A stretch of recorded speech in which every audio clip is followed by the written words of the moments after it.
Ayali episode 2ல பார்த்தீங்கன்னா, தமிழ் வந்து பார்த்தீங்கன்னா, எப்படியாச்சும் நம்ம படிக்கிறத பற்றி நம்ம வந்து பேசணும். ஃபஸ்ட்டு அம்மாட்ட பேசலாம் அப்படின்ட்டு அம்மாட்ட பேசுவாங்க. "அம்மா நீ வந்து கல்யாணம் பண்ணும்போதெல்லாம் அழுதியாம்மா?" அப்படிங்கும்போது, "நான்லாம் நைட்டு ஃபுல்லாக அழுதேன். அழுது அழுது என் மூஞ்செல்லாம் வீங்கி போயிடுச்சு." "அப்போ உங்கள் அம்மா அப்பா எதுவுமே கேட்கலையா?" அப்படிங்கும்போது, அவங்க என்ன பண்ணுவாங்க, சின்ன பிள்ளையில எல்லாம் அழதான் செய்வாங்க. அதுக்கப்புறம் எல்லோரும் புரிஞ்சுப்பாங்க அப்படின்னு சொல்லிடுவாங்க. அப்போ கூட தமிழ் வந்து, "அப்போ உனக்கு படிக்கணும், போகணும் அப்படிலாம் எந்த ஆசையும் இல்லையா?" அப்படிங்கும்போது, டக்குன்னு அவங்க கோவப்பட்டு, "ஒரு பொண்ணுக்கு முக்கியம் நல்ல புருஷன் தான்" அப்படின்னு சொல்லிடுவாங்க. உடனே தமிழ் வந்து அங்கேருந்து கோவப்பட்டுட்டு அங்கேருந்து ஏஞ்சி எட்ட வந்துடுவாங்க. சரி, அம்மா தான் இப்படி பேசிட்டாங்க, அப்பாட்ட போய் பேசலாம் அப்படின்ட்டு நேராக கிளம்பி அப்பாட்ட போவாங்க. அப்பா அங்கே வயலில் வேலை செஞ்சுட்ருப்பாங்க. போகும்போதே அவங்க ஸ்லிப் ஆகிடுவாங்க, காலில் அடிபட்டுரும். உடனே அவங்க அப்பா பதறி போய் ஓடி வந்து, "என்னம்மா பார்த்து வர மாட்டேன்?" அப்படின்னு ரொம்ப பாசமாக பார்த்துப்பாரு. சின்ன காயங்கிறதுனால இங்கே விட சரியாக போச்சு, இதுவே பெருசாக அடிபட்டிருந்தா உன்னை தூக்கிட்டு நான் டவுன் ஹாஸ்பிட்டலுக்கு தான் போயிருக்கணும் அப்படின்னு சொல்லுவார். அப்போ தமிழ் வந்து, "ஏன்பா இங்கே நம்ம ஊரில் யாருமே டாக்டர் இல்லையா?" அப்படிங்கும்போது, "நம்ம ஊரில் இருக்கிறவங்க பயவில் ஃபுல்லாக முரணலானே தவிர்த்து முரடனுங்க தான், அவனுங்களுக்குலாம் அந்தளவுக்கு அறிவில்லை" அப்படின்னு சொல்லிடுவார். பொண்ணுங்க ஏன்பா யாருமே டாக்டருக்கு படிக்கல அப்படிங்கும்போது, அப்படி ஒரு ரியாக்ஷன் கொடுப்பாரு பாருங்க, பயங்கரமாக கோவத்தோடு அந்த வெளியே காமிச்சிக்காமல் பேசுவார்.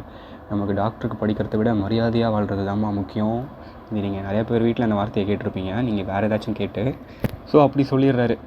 தமிழுக்கு வந்து பார்த்திங்கன்னா, ரைட்டு 2 பேரும் நமக்கு வந்து எந்த சப்போர்ட்டும் பண்ண மாட்டாங்க, 2 பேர்ட்டையும் பேசுகிறதுக்கு வேஸ்ட்டுன்ட்டு நேராக அயலி இருக்காங்க இல்லையா, அந்த சாமி சிலை, அவங்கக்கிட்ட போகிறாங்க. அவங்கக்கிட்ட போயிட்டு இது மாதிரி பேசுகிறாங்க.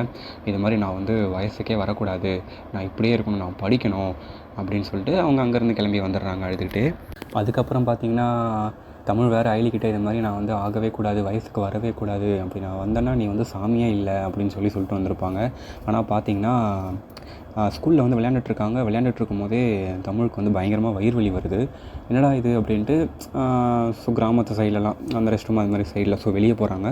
போகும்போது பார்த்திங்கன்னா அவங்களுக்கு ரொம்ப வயிறு வலி வந்து கொஞ்ச நேரத்துலேயே அவங்க வந்து தெரிஞ்சுக்கிறாங்க, இது மாதிரி நம்ம வயசுக்கு வந்துட்டோம் அப்படிங்கிறத தெரிஞ்சுக்கிட்டு உடனே அவங்க மனசில் நினச்சி பார்க்குறது வந்து பார்த்திங்கன்னா, மைதிலி என்னெல்லாம் பண்ணிகிட்டு இருந்தாங்களோ, அந்த வீட்டு வேலை, இந்த தண்ணி மொள்றது, அந்த சாணம் வார்றது, இது மாதிரி எல்லாத்தையுமே ஒரு செகண்ட் நினச்சி பார்க்குறதுக்கு காரணம், இதனால் நம்ம படிப்பு எல்லாமே போயிடுமே, அவ்வளோதானா அப்படின்ட்டு அவங்களுக்கு என்ன பண்ணுறதுனே தெரில.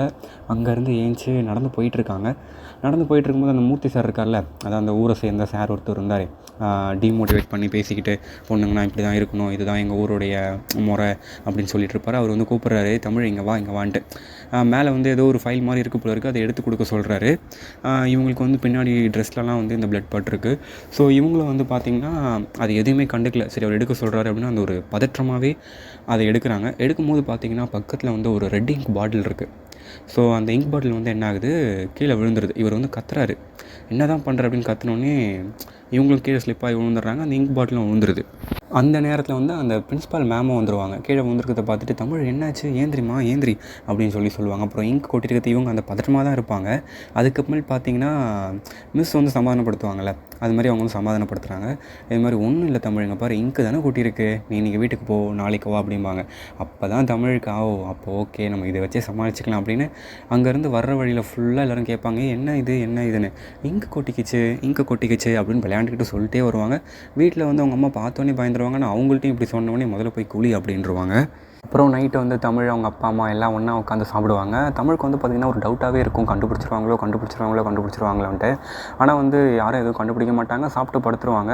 ஸோ காலையில் வந்து பார்த்திங்கன்னா அவங்க ஏஞ்சி போய் கண்ணாடி முன்னாடிலாம் நின்று பார்ப்பாங்க, என்ன மாற்றம் தெரியுது நமக்கு, என்ன புதுசாக இது எப்படி சொல்கிறாங்க அப்படின்ட்டு. ஆனால் எதுவுமே புதுசாக தெரிஞ்சிருக்காது.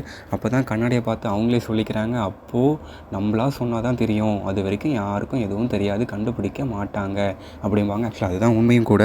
அதோட எபிசோட் 2 முடிஞ்சிருது. மிச்சம் என்ன நம்ம எபிசோட் 3ல பார்க்கலாம்.